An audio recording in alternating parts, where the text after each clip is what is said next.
বলো তো ওই অটো ড্রাইভারদের মধ্যে সব থেকে হ্যান্ডসাম কে ছিল? কে? তুমি। তুমি ওদের সকলের মধ্যে সব থেকে বেশি হ্যান্ডসাম। সত্যি? থ্যাংক ইউ ম্যাম সাহেব, থ্যাংক ইউ। আরে ওটা ওখানে কি লিখে রেখেছো? এটা হ্যাঁ। এখানে লেখা আছে ভগবান তাকেই সাহায্য করে যে নিজেকে নিজেই সাহায্য করে। ওয়াও, কথাটা তো দারুণ। ভগবান তাকেই সাহায্য করে যে নিজেকে সাহায্য করে।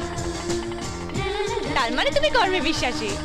হ্যাঁ ম্যাম সাহেব, শ্রমই হচ্ছে সাফল্যের একমাত্র চাবিকাঠি। জানেন ম্যাম সাহেব, জাপানিরা মারা যেত যদি তাদের কাছে কাজ না থাকতো।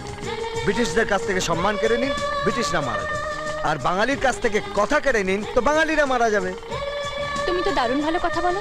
স্বাভাবিক ম্যাম সাহেব, আমি নিজে একজন খাঁটি বাঙালি, বিনা পয়সায় খুব বকবক।